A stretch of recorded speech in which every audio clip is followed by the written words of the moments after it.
What is up, RetroManiacs? Welcome to the Retro Card Chat Podcast. My name is Mike, and I'm from Mike's Retro Trading Cards. And I'm joined by the other two-thirds of the Thick Neck Sports Card Content Creator Collective. They are Joe Day and EP Eric Pahalik. How you doing, boys? 17 and a half, boys. Yeah, 17 and a half. I'll tell you what, my gut's thicker. If you want to call me fat, man, don't talk about the neck. The neck's kind of a normal human-sized neck. The gut, on the other hand. I don't know. We're forming a new corporation. The Thick Neck. What was it again? Thick Neck Content EP Creator. doesn't read our content, our comments. Yeah. This is why EP has no clue what we're talking about. TNSCCCC. Come on. How do you not know that? Man, this is why you need You're to read the comments. Member. Yeah. Oh, yes. We like the kid. How's it going, boys? How you doing, Joe? You look a little rough this morning. I'll tell you what. I feel like, so we had a little beer tasting last night. Saturday night. And we had some Mad Elf, which is like 11% ABV. So we had some friends over, and then in between the tastings of the different years of Mad Elf, we had mixed drinks. Then when we ran out of that, I started making espresso martinis. I forgot I made a White Russian. I found a picture on my phone. I'm like, oh my God, did I make a White Russian last night? The dude abides, by the way. It was very good White Russian. But yeah, so I'm still hungover from Saturday night, and I feel like this hangover, it may go all week. Like I can already sense when we record live on Friday for 3 cards, I can feel the hangover still carrying through until Friday. So I'm very concerned about that. Thank God I had my physical before Saturday. I'll tell you that. I'm in great shape for a fat guy, by the way, boys. That's what the doctor tells me. That's what they tell all of us. I think they do that to make us feel better. Yeah, I think so too. Yeah. I think you were like reacting to that good news and thought to yourself, you know what? I'm going to cleanse my palate during this beer tasting with mixed drinks. Like, I feel like this, like. Yeah, each couple had to bring their own. It's on brand drink. So yeah, it was my mixed drink was basically just a drink with just a bunch of alcohol and some lime juice. So yeah, it was pretty wild. But I feel like you're missing the point of beer tasting. Isn't it just supposed to be that? Yeah. Do you remember even the last couple beers that you tasted? Like, do you even remember? They were all Mad Elf. They were all Mad Elf. Okay. And again, they were all. So some of them were from like 10 years ago. So they're aged. Okay. I'll tell you what, it warmed me up from the first sip to the last. It warmed me up. But yeah, I'm feeling great. You're not 27 anymore, Joe. I am not 27. I'll tell you. I was telling you guys before we started recording, though, the people I was drinking with, Rob was the youngest because he's younger than me, but then I was the second youngest. The other 4 people were Mike's age. So Mike, what I'm saying is you can party with the best of them if you just put your mind to it, is what I'm saying. You just have to put your mind to it. I could. Not sure I want to. No. Mike, go get some vodka. Come on, go get some vodka. Just start snugging it right now. So I'm drinking iced tea this morning, EP. Wow. How's it going, EP? It's going great. Any heavy drinking over the weekend? I mean, it's the weekend, so yes, but not with a bunch of people. No, I got better. I do have a beer this morning. So yeah, or today when we're recording. Whenever it is, yeah. Whenever it is. But yeah. What's new? I saw that they released a new Pokemon set, the Prismatic, Scarlet and Violet Prismatic. Did you guys see anything about this? Those videos, yeah. The ETBs are $140 a piece. I don't know what an ETB like is. The ETBs are normally like $40 or $60 or whatever. These are 140. I'm not gonna. They're nine packs like a normal configuration or whatever, but they're $150, $140. It just seems like it's crazy. They've dropped considerably though because Pokemon had a press release saying they were going to print more of the product. Okay. So I've been seeing the videos though all over social media, people getting in fights and everything. Yeah. I saw just pictures of people with massive, like their whole house full of those things. PSA had a special email about it coming out. I send you guys like they an email just talking about that set and grading that set. It's wild. It is wild out there. And, you know, I was going to promise our viewers that we are one of the few sports card content channels that is not going to be switching over to Pokemon. And then you guys talked about Pokemon. I had that joke worked out. I can't control what he does. I mean, it's wild. EP's going to branch off his own Pokemon channel there. He kind of looks like a Pokemon. Snorlax, maybe? I don't know. I mean, that was Kelly. Kelly was Snorlax. He used to fall asleep watching pay-per-views at your house. Do you remember this? You could hear him literally snoring. I also remember him like running out of the bathroom on the way to SummerSlam with like toilet paper stuck to his foot. But God rest his soul. In peace. Yes, God rest his soul. We're getting off the rails a little bit. Didn't he once drop a Game Boy in the toilet? That's why he was playing Pokemon? He did say that. And you guys always make fun of me when I said you could just drop them in leave cards in the toilet and you'd still be doing better. And you're like, what are you doing with cards in the bathroom? We had a friend who had a Game Boy who just dropped it in the toilet. So what could you do? Yeah. I'll get us back on the rails here real quick, Mike. Some card related things I wanted to talk about real quick. First off, I mentioned it last week how I was sending a pro mold off to get that UV testing. The results are in, not 100%, as it says on their website. It is about 90%. Now, this was a one that I had open that I didn't, I had used it, but then I decided to switch to the newer ones. So I sent that one. So I think I'm going to resend one that's completely sealed and brand new just to see if the results are the same. But I do want to shout out the guy's channel because I did forget to do it last time. At Arnold-Moger, I believe, Moger. If you literally just put in the search engine Pro Mold UV, it'll come up. But he's got a lot of videos where he talks about UV protection, different products that offer UV protection or say they offer UV protection. So definitely check that out if you like to display your cards like we do. It's something worth watching. And then I wanted to talk about being on Dustin's channel, the Sports Card Dad's channel. Talking about non-sports. I don't know why he would want me to come on and talk about non-sports. EP famously says he doesn't even know I collect non-sports. So, but yes, I wanted to thank Dustin. And if you haven't gone and watched it, go check it out. It was a lot of fun. It was like 45 minutes. Not generally what his viewers are watching because they're 10-15 minute videos usually with Dustin, but I had a lot of fun. Wax poetic about you guys, of course. I had to. You did. But I was a little worried about that. Yeah, I know. I had a couple of drinks beforehand, really smoothed me over. But it was a lot of fun talking about Star Trek and Marvel and Rittenhouse and all those different things. And definitely check it out if you have 45 minutes to kill and you can't get enough of me here. Since I actually watched it, I will compliment you because I thought you came off really well and like very knowledgeable about the topics you were speaking about. So, props to you. You represented the channel very well. I represent the colors, baby. Colors. And not only that, Dustin did a video a couple days ago about his top 10 YouTube sports card channels, and the first channel he talked about was us. What is happening here? I don't know. I mean, we're you've said it before, Joe. We're like that obscure band that nobody knows about that's like an influence in all the bigger bands, and they all love them, but no, they don't have any fans. That's us. Yep. Other content creators like us, but the viewers, not so much. We're the chef's chef, if you will. Like the content creators watch us, and we have a small but growing following, which is awesome.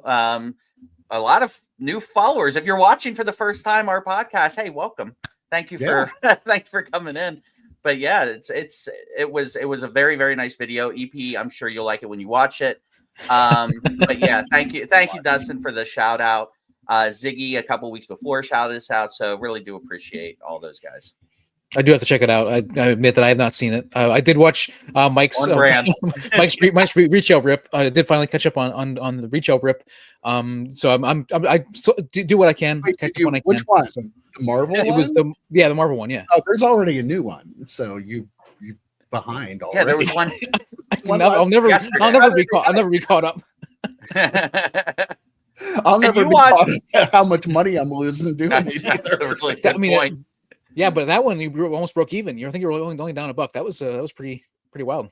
The Masterpieces Chrome. Right. Yeah. If you need to buy a box of that stuff. I do, yeah. Yeah. Be better than buying 5 blasters of Prism Monopoly WNBA, which is this week's rip. But keep watching. That's not going to be the worst one I have. Let me tell you. Might have a couple coming up that are even worse. Well, Joe, you mentioned we have a lot of new subscribers. Welcome if you're watching. We are over 1,800. We are on our quest to get to 2,000. We are racing against some other channel that's around 1,800 and wants to get to 2,000 before us. I don't have anybody because there isn't really, I don't know, might be somebody. But still, we're trying to beat them to 2,000. So if you're watching this and you are not subscribed to the channel, what are you doing? Just hit that button. That's all you got to do. It doesn't cost you anything. We're here every week, whether you want us to be or not. I will pat us on the back a little bit. We are some of the most consistent content creators out there. But it blew my mind that we've been doing this podcast almost 3 years. Yeah. And we had one weekend way back at the very beginning. We didn't do one, but I don't even remember why we didn't do one that weekend. There was like a holiday weekend, I think, like Memorial Day or Memorial Day weekend, and it just didn't work out. And yeah. But somehow we do this through vacations, through natural disasters, whatever it is. We bring you this content. So just hit the like button and hit the subscribe button. We very rarely ask people to do this, which is probably why we don't have any subscribers. That might be the reason. Yeah, we hardly ever do. You guys know that I work at a newspaper, and if somebody called us up and said, "Hey, there are 1,800 people out in this park or at this thing or whatever," we'd be like, holy crap, what's going on? Like, to think that there are 1,800 people that like us enough to click the subscribe button is still freaking it's ridiculous and awesome and amazing. And like Mike said, if you're watching and you've seen episodes, you like us, please subscribe. Like, don't wait any longer, but hit the button, please. I really thought that was going to be, I work at a newspaper and I'll make the headline, subscribe to my retro trading card. No, when is this ever going to pay off for us, EP? This whole, we tried to get like news badges to get to the national, and EP's like, no, I can't do that. Press badge, like, he won't do any of that stuff. I don't know when this is finally going to happen for us, Mike. I mean, we've been dragging this guy along this whole time waiting for it, and now, I'm learning that it's never going to happen, is what I'm hearing. We're going to have to get an Applebee's survey and bring it on here and let people see who we really is. Real fun. All right. Well, let's get into it. We got some stuff to talk about. Turns out that PSA is raising their prices for grading. Who saw this coming? You? Me? Which way is here? Yeah, me. Oh.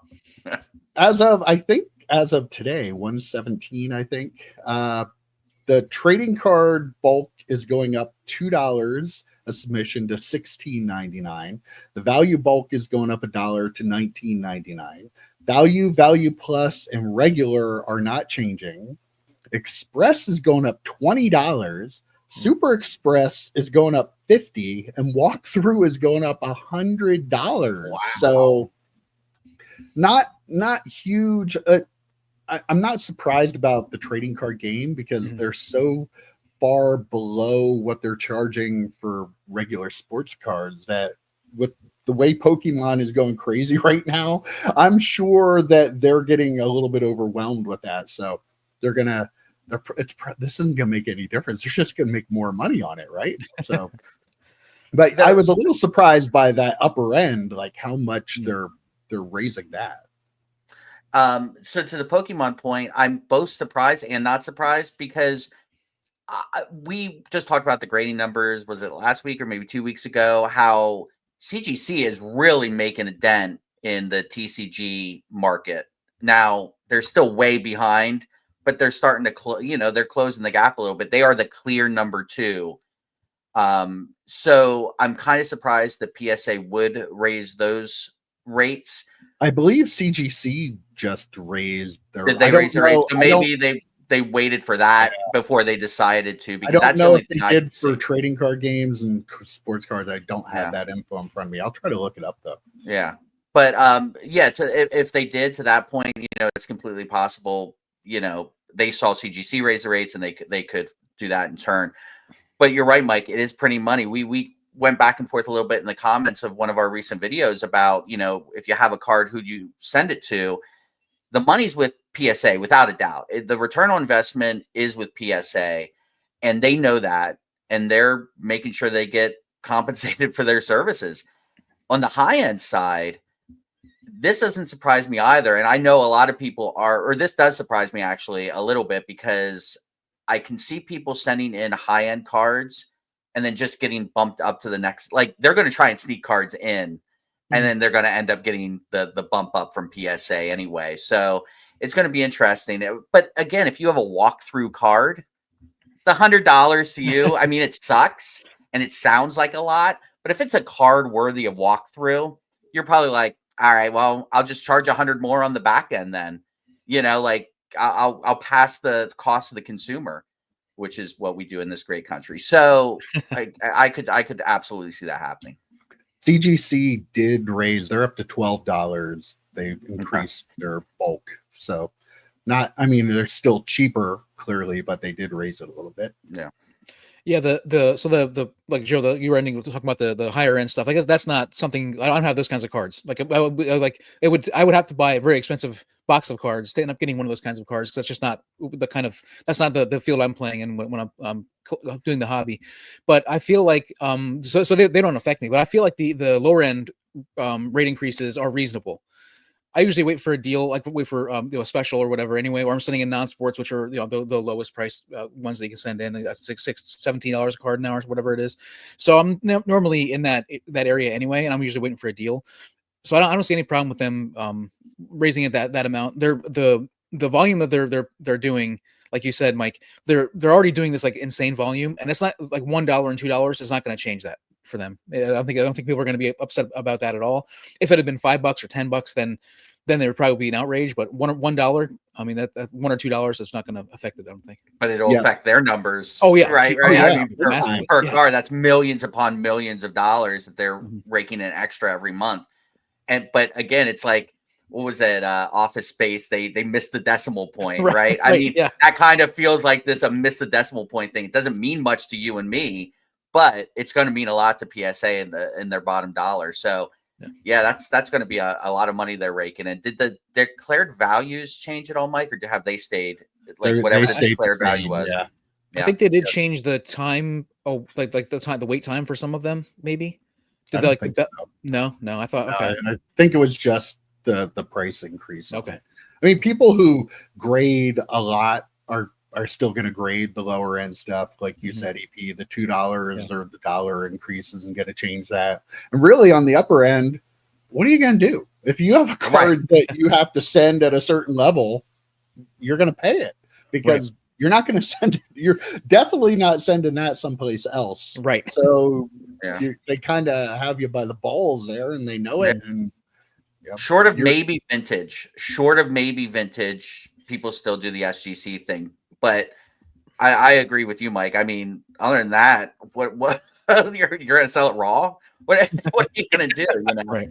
So it's not going to affect people's mindset on sending cards. Right. They're not going to start sending more to SGC or CGC or whatever because of $1 or $2. Right. Yeah, not going to. And also, PSA announced this week that they had a backlog in their receiving. Again, a little scary when you hear the word backlog. With PSA. But Nat Turner actually announced that himself, and they said they were going to be, moving some staff around to help, clear that up quickly and stuff. But like, the demand after everything that happened way back, 2021, 4 years ago now. When was that show? What was that time frame again? It was 782 days. I don't know. Something like that. But like, here we are again. The demand is greater than ever, and they're getting to the point where they're getting some backlogs. I think it's just in the receiving area. They didn't have enough people. They're sending more people there. But it is kind of cool that they're to the point now where Nat can say, we're going to move some people around and take care of this. So, you know, I've always shutting down. Yeah, they're not shutting down. Not going to have to wait a year and a half like Joe to get his cards back. But I just, it blows my mind that here we are and the demand. The hobby is in a different place than it was clearly back in 2020, 2021. But one thing that's consistent is people are just going to keep grading.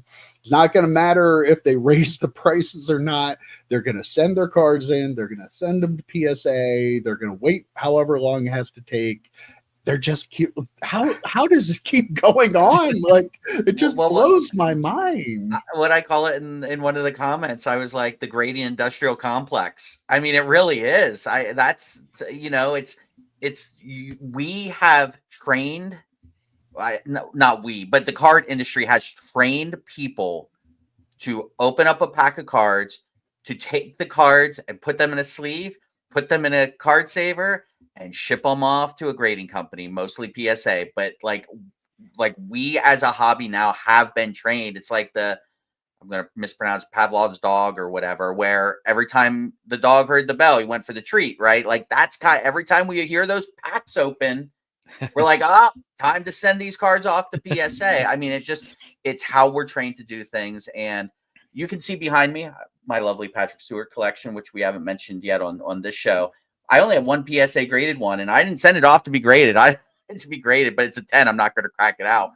But like, I just don't do it anymore. And I am such in the minority right now with grading. I mean, I know a lot of our viewers, you know, Bargain, for example, Scott Spalding, we love. I mean, those guys don't grade cards, but I think, again, for the most part, we're in the minority. Yeah, I feel like when Mike was talking about the numbers going up, I just pictured it on like a chart, like the numbers keep going up. At some point, those numbers should even out. They should flatten out, or at least flatten out, if not start going down. But then you think about the hobby and all like you were saying, Joe, all the new people that come into the hobby, any teenager that is now collecting, they are in this mind. They have that mindset that you were talking about, where like they are learning that this is how you hobby, and so they're not like us and a lot of our not even just teenagers, just anyone new, to the hobby. They don't have to be a kid if they weren't in the hobby before, and this is their first entry into the hobby, even at a 30-year-old, 40-year-old, whatever. That's how they're trained. They watch the videos of Jeff Wilson, right? They watch these folks. This is how you have to do the hobby. You can't do it any other way. If you're new, this is how you have to do it. And it's a disservice to a lot of people who just want to, I don't know, collect cards and put them in binders. Yeah, definitely. It's crazy. I mean, doing the retail rip series that I've been doing, maybe I'm going to have to take all those cards and get them graded and then adjust my numbers afterward. Right. But there are probably a lot of people that watch those going, why isn't he getting that graded though? Like they're probably like having convulsions because I'm actually touching the card and I don't have gloves on, and I'm not saying, oh, here, we're sending this to PSA. Oh, this looks like a PSA 10 to me. Time to say, I'm putting them in a stack there. Just like, what are you doing? Yeah, but it's just the difference in newer collectors and older collectors, and they just hobby a different way than we do. And not saying it's wrong, but yeah, you're absolutely right that they're trained that, okay, anything that has any kind of value, even if it's like a $10 card, you have to grade that because it could be a $40 card. This is probably a $40 card. Plus, they also assume that pretty much everything they're pulling is a 10. Not everybody, but a good chunk of them assumes that. And their minds are blown when they come back 8s and 9s. Yeah. Like, what is PSA doing? Or what's this, whatever company they use, but what are they doing? This is a 10. This is clearly a 10. Okay, well, again, grading subjective, dude. So bad guy on the bad day, right? You just never know. So you can't go in guaranteeing anything's going to be a 10. When we graded, Mike, when we first got back in, we always projected on the low end. We're like, this has the potential to be a 7 or an 8 because we were dealing with different cards. We were dealing with, mid 90s to early 2000s. I think we need a little bit more of that in the hobby now, where people look at cards and be like, this is not a guaranteed 10. I'm not going to waste the now $20 or $17 or whatever it is to grade to maybe make $10, even if it comes back at 10. Like, they seem to not think it costs money to grade and it costs money to ship, so and insure. So, even if it gets a 10, you might still be losing money. So I just, it's beyond what I do anymore. But again, everyone's trained to do it. And again, those teenagers that are coming in, they're going to be the next, and then the other new collectors are going to be the content creators of the future, and they're going to be the ones teaching the next generation. So that chart that was going up, I see that changing. Like, it's not changing. It's going to keep going up. If anything, it might explode once that next generation comes up. You think about the generation, expanding, like. You could just see that just keep going up, which is mind-blowing to think about, especially with the number of cards that are already being graded. It's just wild. And it kind of gives you that gambling rush too. Mm-hmm. Like, okay, there's nothing more fun than opening up a box of cards you got back from PSA, especially if you don't look at the grades. Some people do that. That's their fun. But yeah, I mean, it's like putting money in a slot machine when you're opening that up. Did I make money? Did I lose money? So there's the gambling aspect to it, which, is prevalent in just about every aspect of the hobby. And part of the reason it's as popular as it is. And I don't know, part of the reason maybe it won't be as popular. But sports betting, look at that. There are people that lose all the time, but that's bigger than ever and just keeps growing. So I feel like maybe the hobby will just keep growing because it's another way to gamble. Mm-hmm. But hopefully one thing you won't have to gamble on is whether or not your Topps products have been searched with a CT scanner. Did you see the big news?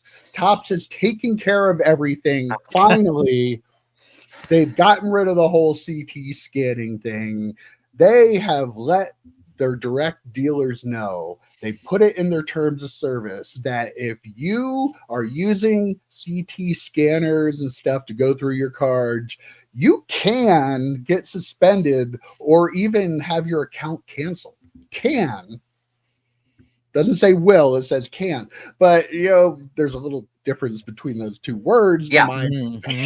But I've seen videos from the content creators that like to stay on the good side of Topps and Fanatics trying to smooch a little butt there, acting like, wow, this is a huge first step. It is a first Are they really? Yes. No, come on, guys. It is a first step. I will say that it might help a little bit, but first of all, this does not help the end user. This is a problem. How can we make sure that people buy this product from us at any level, don't get screwed by it? This is if you do, we might spank you if you do this. Again, it's not nothing. I'm poking a little fun at it, but it's also really not. It's a first step, but they have a long way to go to get to a point where everybody in the hobby can feel better about what they buy. Am I wrong here? Am I being a little dramatic? Are we going to lose all our Michael Rubin money? You have to talk to the guy below us to talk about Michael Rubin money, but I'll talk about, since I've kind of been on record as not being a huge fan of Fanatics. Okay. I may have subtly mentioned it a couple of times. I am not a huge fan. I think I'm using that word subtle correctly, but so you were like, well, it's a first step. This is like a big enough issue that the first step shouldn't be this weak ass, right? This is like some weak sauce. So if you're going to come out and be a first step, the first step needs to be, if you're found out, we will take away your account. Like, we will. Like, and the other problem is, how do you prove this? Like, I'm now envisioning like Michael Rubin doing sting operations. Like, hey man, I have a CT scanner. Meet me at this warehouse, and they come in and it's all Topps employees being like, "We got you." Like, how are they going to prove that any of this happened? If we can't prove whether Backyard Breaks is getting juiced cases, how are we going to prove people are CT scanning stuff? Like, they're not doing it on a live stream. They're going down to the basement and they are doing it there. So I don't exactly understand what this does. And to the content creators who are making this sound like a big deal, thank God I don't watch them, number one. And number two, what I always like to say, the circle ain't gonna jerk itself, because these guys, that's all they're doing. They want to stay in the good graces. They want to make sure they get a big league card in a couple of years, and that's all it is. So this is weak sauce, and the people kissing up are just ass kissers. I mean, what else can you call them? Yeah, that's what they are. Speaking of which, EP. Two quick notes on Joe. Subtle, he gets that. He understands that we're completely uses it perfectly all the time. And then also, like basement breaks would be way different than backyard breaks. And I would really want to see what they would produce, what kind of content that would be. And then I feel very like, dark lighting, EP. I think there'd be very dark lighting in basement breaks. Yeah, definitely. Maybe some smoke, like smoke filled room or whatever. So anyhow, when you were explaining the terminology they used for this and by Tops, I was thinking to myself, it's like when you're like yelling at a dog, but you're actually playing with a dog, like trying to get them all riled up, or whatever. Oh, you're a bad dog, that kind of thing. It's like this is like a not even a slap on the wrist, like to even call it a slap on the wrist kind of thing. If they're the terminology is just a bit of a joke.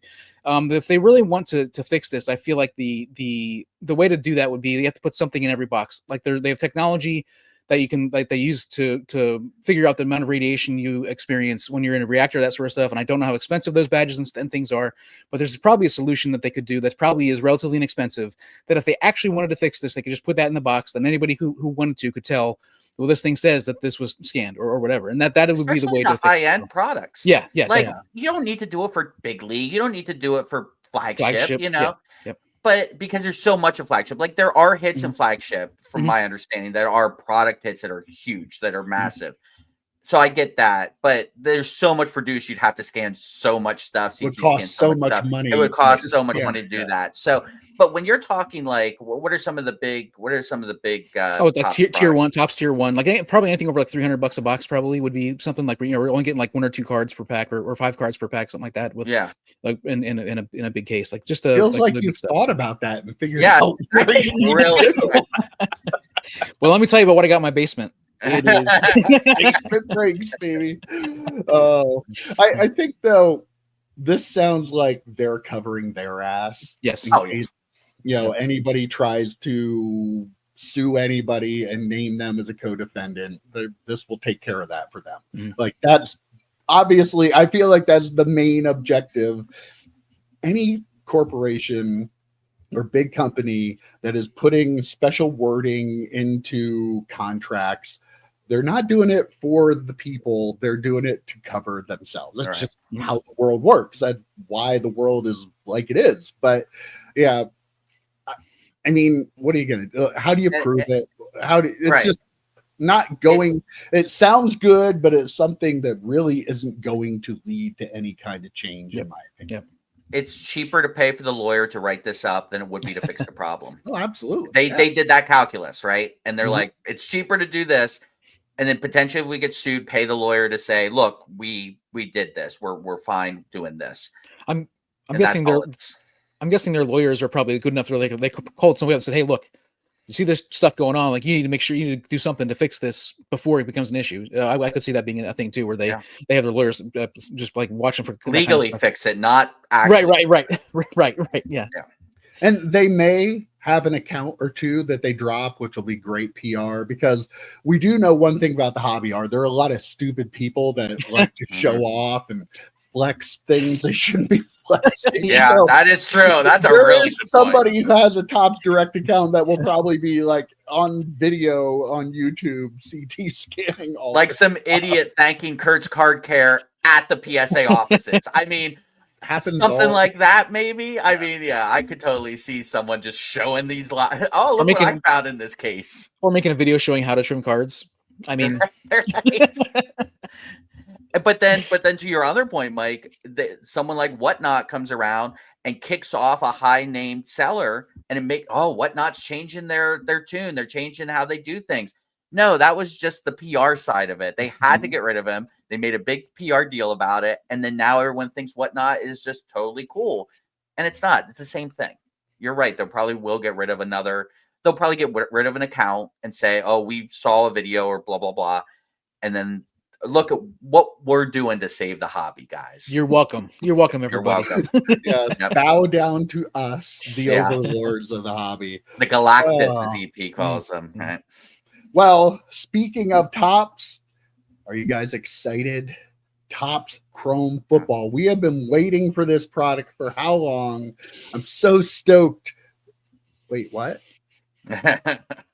Fictional earpiece coming in. Wait, no, they don't have pro uniforms yet? What are you talking about? They're in the pajama cards? Oh, forget it. Topps Chrome pre-orders this week. First ever on-card Tom Brady Topps Chrome autograph. This is what they're tweeting out. This is how they're selling it. They're selling it with Tom Brady. I'd love to know how much they're paying him. Mm-hmm. It's probably a lot of money, but free invite to all the white parties is probably what it is. Yeah, that could be too. Yeah, that's a lot of money right there. But yeah, Topps Chrome is coming out. It is unlicensed. I'm on record about the Topps Chrome basketball saying, like, why can't you just wait another year until you could put this product out? Make other unlicensed stuff. I know you sign guys, you want to get money out of that. But leave Topps Chrome alone. You don't need to do this. They're going to sell it. They're going to have breakers talking about how great it is. You're going to see YouTubers talking about how great it is, just like they did with basketball. And then when that just dies off, they're going to act like, they're never going to mention it again. And they're going to wait for the next thing to kiss up to Michael Rubin and Fanatics. I don't give a shit that Tom Brady has an on-card autograph in this, because the odds of me pulling it are like I probably have a better chance of a piece of poop falling out of a plane and hitting me in the head than pulling this card out. As I watched Go Dirt not too long ago. And so you know, just pull that one out. I'm not excited about the Tom Brady autograph. So what? He has autographs and other stuff. He has crappy autograph anyway. I don't know. It just leave it alone. Why? God, why do you have to ruin the products before you had the license? When I would be all in on this product if it were licensed, and it's not, and you bastards have to do so this dramatic. to make money on this is more dramatic than the one he thought he was being dramatic about. It really sticks in my crawl, as they like to say, whatever that is, wherever. As those old I don't even know where that is. I don't want the thing stuck up there. I'll show you some videos after we stop recording. But let's come on, guys. Let's straighten this up here. Come on, out of control. You're all out of control. We're off the rails. It's off the rails. Woo, But yeah, I do have some videos I'll show you about cross sticking. But anyway, getting back to Topps Chrome. Cross sticking. that was sorry. All right. Crying. You are. Hungover Joe's the only one holding us together. Yeah, how is Hungover Joe the only one that's got this? Thank God I didn't have a drink today, or I'd probably be right off the rails too. No, this is going to be surprising coming from me. I don't give a fuck about Tom Brady autographs either. I don't. And I'll tell you what, at what point do they think Brady's going to keep being a golden goose? He's been retired for a few years now. He's not a very good commentator. He's not generally a good person. So like, why is this the draw? Like this to me feels like a weak ass draw, right? Like, yeah, it does. I hate to say it, but like his first on-card Topps Chrome autograph you're putting on an unlicensed card. You fucking idiots. Like, come on. Right. And like, if it was something special, like a dual autograph with Patrick Mahomes or something like that on card, okay, I could get behind that. I realize that is cool. But Tom Brady, the further we get away from his Super Bowl wins, I mean, I'm sorry, and I love him, but I don't get how that's such a big draw. To the point about it being unlicensed, I was watching people on social media do not love this product. And not that it won't sell out, because it will absolutely sell out. Yeah. But the people commenting to Topps about this product, hysterical. They're like, is this unlicensed? Where are the team logos? On and on and on. Bo Nix never wore that uniform. There were like 10 comments about Bo Nix never wearing that Broncos uniform, which again is hysterical. I mean, this is what happens when you try and screw over Panini and sign these players to exclusive deals and then can't use those players in licensed cards for like 3 years. Like, this is how this happens. And all you did was fuck over the collectors. That's all you did. Everything else is just smoke-filled coffee house crap, which is a quote from A Few Good Men. All you did was screw over the collectors. Period. Full stop. And I'll tell you, I'm not going to buy this product because next year the rookies in this product will have authorized, licensed, real rookie cards. You can't tell me that they're not going to put CJ Stroud in his Texans uniform and say, oh, this is a Topps Chrome rookie of CJ Stroud printed in 2026. You can't tell me they're not going to do that. Yeah, I mean, the Tom Brady autograph, I mean, he's the GOAT, and that's what they probably think this is a huge win for them. But I agree 100% with you guys that, like, wait until you have a licensed product to do that. Like, if you're making that big of a deal, and this is the GOAT in the hobby right now, and even if it was a dual auto with Brady and Mahomes, like, what do you have licenses? Like, make it be a special card, not a, like, I don't want to say half-assed card, but I mean, I'm not a huge fan of cards without logos. I just don't, unlicensed cards are just, I don't like them. That said, a couple months ago, I won a giant lot of Topps composite football from the 2023 composite. We've talked about that on the show before. It's a really cool set, and like with a bunch of different designs. With it's got Finest in it. It's got Topps Chrome in it. That's the perfect product to have unlicensed. I don't love it, but I'm fine with it.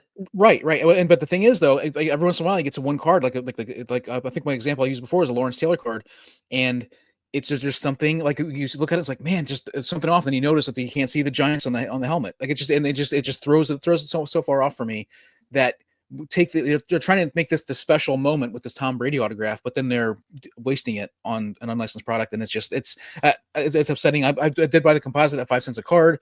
It's relatively popular. They're all-star cards. Like, it's a really cool set to look at. But for something like this, especially something like this with this special card, like, don't waste it on an unlicensed product. Yeah, you bought that lot for 5 cents a card. You didn't pay like $250, $300 for a hobby box. Right. So, you're coming at it from that. And, you're a sale seller. I'm a stack seller. There are a lot of cards for people like us, low end stuff, that will do well in our sales. I'm not going to spend $250 a box to get that out Right. of it. Maybe I'll buy a blaster of it to get something out of that for a stack sale. But yeah, like this, I just wish they'd leave Topps Chrome alone. But like, the problem, this is one of the big problems with breaking, though. And I know some people love breaking, and I know Ziggy's probably going to comment about what I'm going to say, but breaking allows bad products to get through because you can hype them up, you sell them right away, and then they're gone. And it doesn't matter what happens to the product. If they're a bad product and it drops after, you already washed your hands of it. And that's something that breaking allows these companies to put out like back in the 90s and early 2000s, if you put out a bad product, nobody bought it, and then you lost money. And some of the card companies had to be bought up by other card companies, and they went out of business because they didn't sell enough cards. Because of breaking, you have that built-in audience, that built-in sale that can take it, break it, and be done with it. And it doesn't matter if it's a bad product. And if they don't buy them out, those breakers don't buy product A, guess what? They're not going to get a shot at product B. Yeah. Right. And that's the biggest point. You have to buy it. They can captive break audience. it and sell it. It's all the gamble. Yep. It's not about the product. And this allows companies to just get away with putting out bad product after bad product. I feel like if there weren't breakers, Topps would be way more hesitant to put out a Topps Chrome unlicensed football set 1 year before they could put out a real set. the thing is, you can get away with an unlicensed set with something like Leaf Studio or even like Allen and Ginter, where it's like a painting, so you don't have to. I mean, and then focus more on the faces and that sort of stuff. You could do that for that, but those products are not products that people would spend $1,000 on or break or whatever. They're lower end products, so there's no way that it was even cross their mind. They would take extra effort. They have to look for the photos instead of just photoshopping whatever photo they want and putting whatever jersey or whatever color they want on whatever it is. So it would take extra effort. So they're not going to do that either. It's just, that would be a solution. Have Brady in his suit in the commentary booth, like have that be his autograph. You don't need it to be authorized, right? You don't need it to be licensed. Have him doing that, and then next year when you have the license, have a 101 in a Bucks uniform and a 101 in a Patriots uniform. There, you have 2 101s. You can make them product hits that someone can CT scan at basement breaks, right? So, call back. Yep. Call that in the business. But yeah, I mean, to your point, Mike, Topps Chrome, Topps Finest, some of these iconic sets, to waste them, and then to have the content creators again jerking each other off and Michael Rubin off about this product when a year ago they would have made fun of Leaf, they would have made fun of Panini, they would have made fun of They did make fun of Leaf. They made fun of Panini Baseball for years. It's the same thing. There is zero difference. So you can just tell what kind of spine some of these guys have because they don't want to be on the bad side of Rubin, to the point that we brought up about the last topic, right? They just don't want to be on the bad side of Topps. Yes, they don't. And, it's Topps. They'll probably have a Cosmic Chrome football unlicensed, and however many others that they do, black chrome. Yeah. How many parallels do you think? Everyone likes to make fun of Panini and disguising how much they print because of the parallels every year in Prism increasing. I remember when Topps Chrome had 3. It's not going to only have 3 now. I guarantee you that it's basically going to be a 40 plus card rainbow at least. Well, that said, I know the Topps flagship, and they actually lowered the number of parallels, and the parallels, I think the highest was this. Is this a drink when EP says Topps flagship? Both are going to drink at the same time. But no, that'd be a good one. but yeah, they lowered, I think, the number of parallels, and there's no parallel numbered above 399, 499, something like that. So I think they had some before that were $799 and $899, $999. So they did lower some of those for the flagship, but I think it's going to be different for Topps Chrome, right? There's going to be a lot of unnumbered ones. Do you want to know how I know that? Wrestling Trading Cards on Twitter tweeted out the other day about all these people that complained about Panini and their parallels that thought Topps was going to be any better, and they showed the list of the Topps Chrome WWE parallels, and I had responded to them. I'm like, yeah, any wrestling collector that had no idea that Topps Chrome Baseball had existed back in the last couple of years are going to be shocked to find this out, but anybody who knew that was a thing should know this. And the list of parallels is a mile long for wrestling, so it's not like they're not going to do it for football and basketball. They're absolutely going to do it. And I said to them too, just wait until they do parallel sets that they do outside of the set as a separate set, and that's what they do. So I joke about Cosmic Chrome and Chrome Black and all that stuff. They'll probably do it. They're going to do it because why? They can ship it out to the breakers, and breakers will break it and trying to get that hit. You throw Tom Brady in it. Oh, this is his first on-card Topps Chrome autograph. Somebody's got to pull that, and then you hold that back, kind of like the Bowman draft autograph, and then they keep selling it. And, I mean, and somebody puts out a bounty. Conspiracy hat, Joe. I was going to say, I'm too hungover to put it on. It might knock me over, but yeah, there you go. So, all right. Well, let's move on to brighter news. Beckett is suing a company called Diamond Legends Inc. and the owner, and a woman named Leanne Bronco for no relation to the Denver Broncos, correct? No, Bronco, Branco, I guess that would be Bronco, or Italian. I don't know. I watch The Sopranos, but I can't do it. I think it's Bronco then. I think it is too. Bronco, yeah. But they are being sued for creating 1,138 fake Jason Kelsey autographs, which is interesting enough that they found this out. But there's a reason I wanted to bring this story up, because there's a little bit of a twist to it. They weren't just making fake autographs. This Leanne Bronco woman is actually under contract to Beckett to provide authentication services by being a witness. So Beckett pays her to actually witness the autograph being signed by the athlete. She gets paid by Beckett to do this, and she's involved with somebody else in making fake autographs of Jason Kelsey. Apparently, Jason Kelsey had done a signing at the casino in Valley Forge, PA, and they said they had a private signing with him, I think, the next day. They couldn't provide proof, or wouldn't provide proof that he was there, wouldn't sign an affidavit that he was there, because she didn't want to incriminate herself anymore.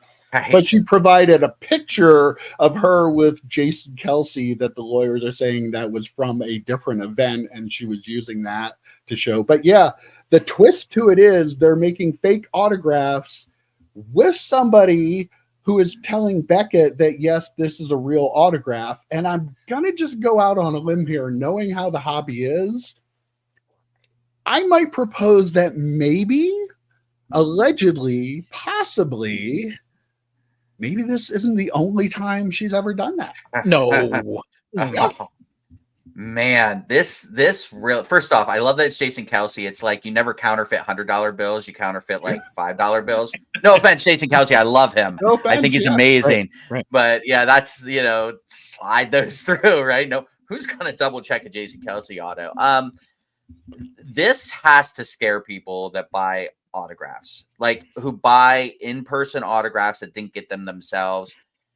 We've talked about autographs that make into packs we're not sure about. We've talked about stickers that it's like, boy, I don't think this person really signed those, being put on cards.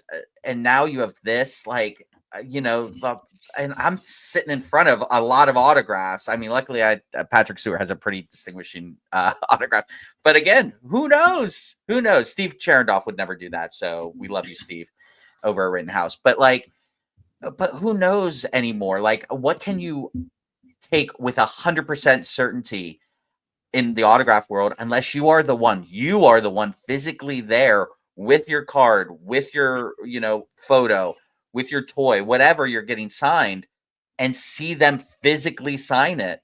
You just don't know anymore. And that, it just has to scare the crap out of autograph collectors who are the ones who are buying autographs on the secondary market through eBay or through any of these auction houses. Are you sure? Because this woman's witnessing, she's not the only one. I guarantee you this is not the first time she's done it, and I guarantee you she's not the only one. So yeah, that's scary. And it brings a lot of her autos into question anyway, where is there a massive recall of these? This woman, this was her ID. If you have one of these autographs, it possibly won't be real, right? It's like you watch a Law and Order and the judge is corrupt, and it's like, damn it, we have to go through all the cases the judge ever worked on. This kind of feels like that a little bit. Mm-hmm. Yeah, you both kind of skated toward it, and Joe actually got there. Like the thing that I thought of was how many other people are doing this, and how many other people have done this in the past. This is not a novel thing. This is not an isolated incident. I'm sure.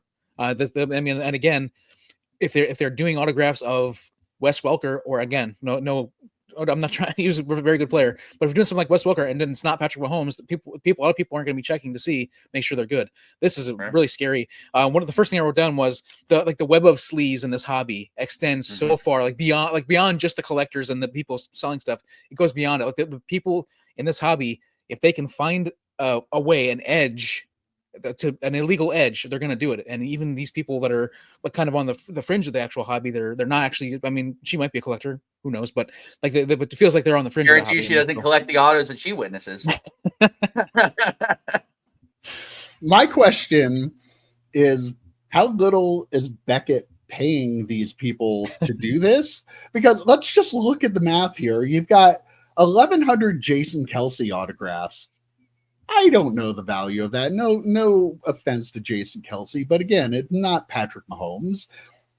And you're being paid by Beckett to witness the autographs, but the person running this company is able to pay you an amount that you decide is, oh yeah, I'll screw over people for that amount of money, but you're only making it on the 1,100 things that Jason Kelsey supposedly signed. Like, it just seems weird to me. Like, I feel like that, like they're paying her $50 and the guy's like, hey, I'll give you 100. And she's like, I'm in. Like, again, that's because she's done it multiple times, right? Probably. Yeah, because the quantity of yeah. just doing Yes. it over. And that's why he made an offer to her, because he probably knew, oh, you know, she'll say these were authentic and send them to Beckett and they'll grade them. And, you know, how many have these were, I guess, sent to Beckett and they realized that the signature wasn't real, which do a little better job if you're going to fake them, at least, right? Right. How many has slipped through? Again, Joe, like we've talked about autographs so often here. You just can't know unless you got it yourself. And the bad part is, if you send it in to an authentication company, they're going to go, oh, that's not real, when you know it's real. Right. So just the whole autograph industry, like, it's really a house of cards, isn't it? Literally and figuratively, right? Yeah. If you can, I'm sure there are people out there that are really good at signing other people's signatures. Yeah. How do you know? We've talked about this many times. Especially nowadays, Mike. But if it's perfectly done, how do you know? Especially nowadays, where Anthony Richardson, one of the biggest guys in the hobby at a certain point, just signed AR. How hard is that to fake? George Pickens had a line with a dot on it. How hard is that to fake? You're not holding them to a standard. So then what happens? Oh, I can fake that auto. I can fake an AR auto. Ken Griffey Jr., I'll tell you what, there probably are people that try and fake him. That's a hard, you got to work to fake that auto. Patrick Stewart, you got to work to fake that auto. Jerome Bettis, he has another ridiculously complex auto. Like, you got to work for those. Nowadays, the athletes signing, the celebrity signing are not putting a lot of effort into it. And you can fake them. You could definitely fake AR because it's literally just AR. we were there when, you know, autograph cards with autographs were started to be put into packs. Like, we were there to witness it when it first happened, and it was so cool. And it's still cool when you pull an auto out of a pack, in my opinion. But I think one of the bigger issues with this whole thing is the amount of money put on some of the auto cards. Obviously, that's what makes people want to do thievery stuff and do illegal stuff. And I think that's at the heart of the issue. But I think, like I guess Isabel said, you have to be, if you get to be very discerning, and just don't put such a premium on autographs. Like, don't spend thousands of dollars on autographs just because it's just way too much of a, especially third party ones. Right. Third party ones are like, at least with the pack pulled stuff, at least, you know, there's a guarantee on the back, whatever that even means. But at least, you know, Panini had them sign an affidavit saying of whether they did or not, and had nobody there to check to see if they actually signed them or not. But and by the way, it doesn't matter. It doesn't matter if they have someone there to watch them, apparently, because there's this whole cottage industry of people that are just stealing valor of these autographs. Crazy. Well, hey, did you guys see the little kid at the Spurs game that swapped his jersey for Victor Wembanyama's? The Spurs even tweeted out best jersey swap ever. There was a dad there, like, with a sign to get Victor's attention. Yeah, well, they took the jersey and gave it to Golden to auction for him, like, right away. And I saw a poll, and like 70% of the people thought it was gross, but 30% of the people respected the hustle. So, you know, we've all seen, like, the videos of, you know, the ones. Remember the one he's with muting his vomiting right now, by the way. You know, you saw the video of Mike Trout coming out of the hotel and supposedly ignoring the little kids that wanted autographs, when really it was the dad using the kids. This was clearly another one of the dad using the kid to get something to make money. The kid has no If idea. you don't think it's gross, I'm sorry, you're wrong. It is gross. It is gross. Anytime you're using the kid to make it look like it's a pure situation and just doing it to trick the athlete so you can make money, it's gross. And if you don't think it's gross, you're part of the problem, and you're part of the reason this stuff happens. But wow, yeah. It was a cool. When I saw the video of it, I was like, "Oh, that's really cool." And then, turn around and see. This is the difference between you and me, Mike. I would have seen the video going, that's clearly just going to sell that jersey. Like, I'm such a skeptic, and I believe in the worst in people at all times because they kind of proven me right. To the hobby, absolutely. Yeah. Right, so I would have seen that video, and I didn't. I would have been like. So it reminded me of this story. EP, we went to the US Open when it wasn't out here in Pittsburgh. I got us tickets and we went and we walk in the rope line. And for the most part, was it a practice round or was it the first round? I forget. I think it was actual round. I'm pretty sure. Actual first round. And there were kids out there getting autographs from the players. And I know I made this joke to you, EP. I'm like, damn it, we should have brought a kid because they weren't, they weren't paying attention to us. But someone took my idea 20 years ago and was like, let's see how many people we can screw over. And it happens at like Steelers camp or Chiefs camp or whatever, any of the football camps that the people go out to, they're dragging their kids along to get autographs. And whether it's to keep them themselves, not for their kid, to keep them themselves or to sell them, either of those are gross. And, that's bad coming from me when I'm saying all the time in baseball. They do it with baseball, having kids go up acting like, just the Impractical Jokers did a great bit with that where Joe held a kid up and said, "Oh, throw him the baseball." And then the player threw him a baseball and Joe took it, goes, "This is going on eBay," and walked away. It was fantastic. And the mom's chasing him down. But yeah, it's so gross because 90% of the time, anytime a kid is asking for an auto or a jersey swap in this case, it's going to the parent or it's going for sale. Yeah, it shouldn't be that way. Like we used to be back in the day, their kids would stand at the spring training and they'd wait and they could get the autograph on on whatever.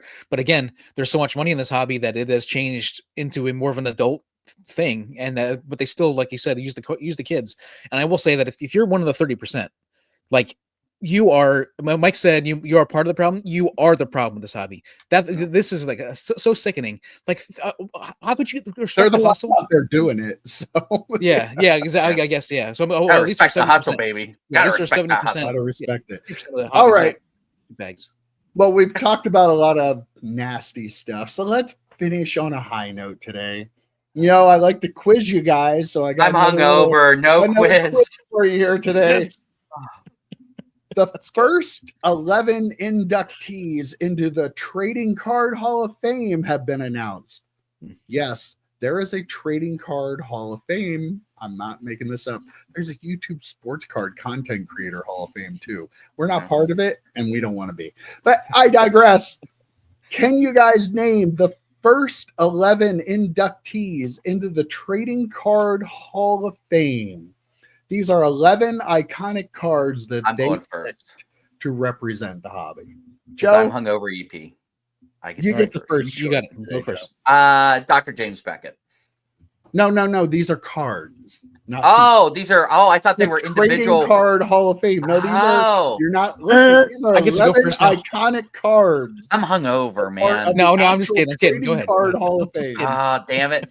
Doesn't it make more sense that there would be people being inducted in some hall? Oh, there's one of those too. There's one of those. Yeah. This hobby loves to have all kinds. They all love their Hall of Fames. Okay, 89 Upper Deck Griffey. That is correct. That is one of them.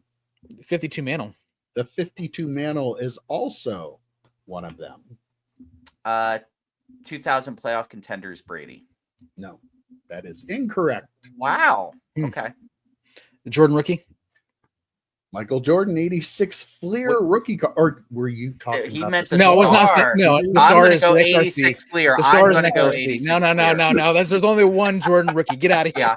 Yeah. I'm going to go 86 Fleer, so that point goes to me. Let's go with the OPC Gretzky. That is correct. Very good, Joe. Hockey expert Joe Day up there. The Jim Brown rookie, 63, I think. No. Interesting. It is interesting. Yeah. That's jeez. I